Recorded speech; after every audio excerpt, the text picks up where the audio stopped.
Hello guys, ഇന്ന് നമുക്ക് എങ്ങനെയാണ് ട്രിപ്പിൾ ക്രോഷേ ചെയ്യുന്നതെന്ന് പഠിച്ചാലോ? അപ്പോൾ പ്രീവിയസ് വീഡിയോയിൽ നമ്മൾ ഡബിൾ ക്രോഷേ എങ്ങനെയാണ് ചെയ്യുന്നത് എന്നാണ് പഠിച്ചത്.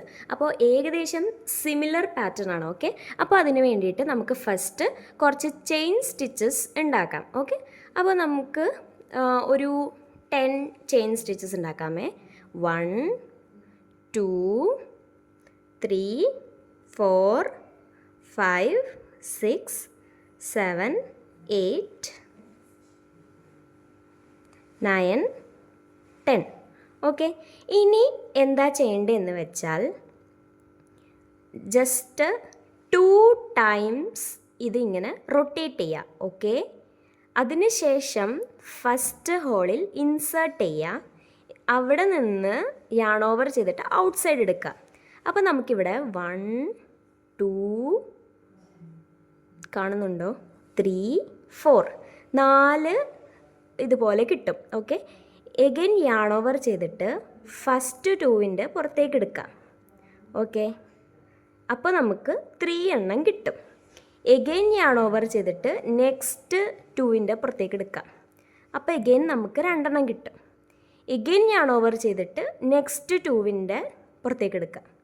അപ്പോൾ ഇതാണ് ഒരു ട്രിപ്പിൾ ക്രോഷേ എന്ന് പറയുന്നത്. ഓക്കെ, ഞാൻ എഗെയിൻ കാണിക്കാം. 2 ടൈംസ് റൊട്ടേറ്റ് ചെയ്യുക, ഹോളിൽ ഇൻസേർട്ട് ചെയ്യുക, അവിടുന്ന് യാൺ ഓവർ ചെയ്തിട്ട് ഔട്ട് സൈഡ് എടുക്കുക. അപ്പോൾ നമുക്ക് 4 എണ്ണം കിട്ടും. ജസ്റ്റ് യാൺ ഓവർ ചെയ്തിട്ട് ഫസ്റ്റ് 2 സ്റ്റിച്ചസിൻ്റെ പുറത്തേക്ക് എടുക്കുക. അപ്പോൾ നമുക്ക് 3 എണ്ണം കിട്ടും. എഗെയിൻ യാൺ ഓവർ ചെയ്തിട്ട് നെക്സ്റ്റ് 2വിൻ്റെ പുറത്തേക്ക് എടുക്കുക. അപ്പോൾ ഒരു മിനിറ്റ്. ഓക്കെ, അപ്പോൾ നമുക്ക് എഗെയിൻ 2 എണ്ണം കിട്ടും. എഗെയിൻ നെക്സ്റ്റ് 2വിൻ്റെ പുറത്തേക്ക് എടുക്കാം. ഓക്കെ, അപ്പോൾ നമുക്ക് സെക്കൻഡ് ചെയിൻ സ്റ്റിച്ചസ് കിട്ടി.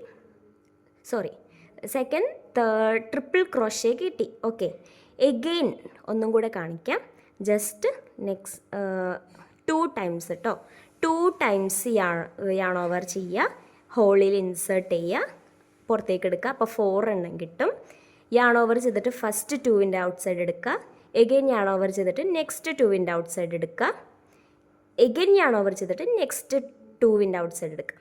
അതായത് നമ്മൾ ജസ്റ്റ് 3 ടൈംസ് പുറത്തേക്ക് എടുക്കുന്നു. ഓക്കെ, അപ്പോൾ നെക്സ്റ്റ് ട്രിപ്പിൾ ക്രോഷേ കിട്ടി.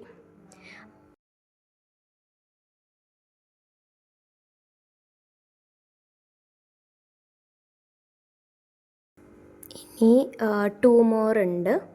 അപ്പോൾ ജസ്റ്റ് ഒന്നും കൂടെ ചെയ്യാം.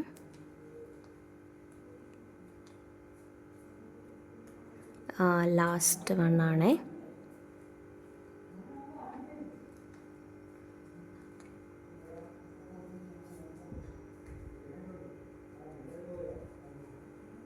ഓക്കെ, അങ്ങനെ നമ്മൾ ഇത്രയും ട്രിപ്പിൾ ക്രോഷേ കംപ്ലീറ്റ് ചെയ്തു. അപ്പോൾ നിങ്ങൾക്ക് ആ ലെങ്ത്ത് ഡിഫറൻസ് മനസ്സിലാവും. ഡബിൾ ക്രോഷേ ചെയ്തപ്പോഴും സിംഗിൾ ക്രോഷേ ചെയ്തപ്പോഴും ഇപ്പോൾ ട്രിപ്പിൾ ക്രോഷേ ചെയ്തപ്പോഴും ഉള്ള ഈ ലെങ്ത്ത് മനസ്സിലായോ? അപ്പോൾ ഇങ്ങനെയാണ് ട്രിപ്പിൾ ക്രോഷേ ചെയ്യുന്നത്. ഇത് മനസ്സിലായെന്ന് വിചാരിക്കുന്നു. എന്തെങ്കിലും ഡൗട്ട്സ് ഉണ്ടെങ്കിൽ കമൻസിലൂടെ ചോദിക്കാൻ മറക്കല്ലേ. പിന്നെ ഈ ഡബിൾ ക്രോഷേ, സിംഗിൾ ക്രോഷേ, പിന്നെ ഈ ട്രിപ്പിൾ ക്രോഷേ വെച്ചിട്ടുള്ള ഒരു പ്രൊജക്ട്സ് ഉടനെ ചെയ്ത് ഞാൻ പോസ്റ്റ് ചെയ്യുന്നതായിരിക്കും. ജസ്റ്റ് സബ്സ്ക്രൈബ് ചെയ്യാൻ മറക്കല്ലേ. Okay, by.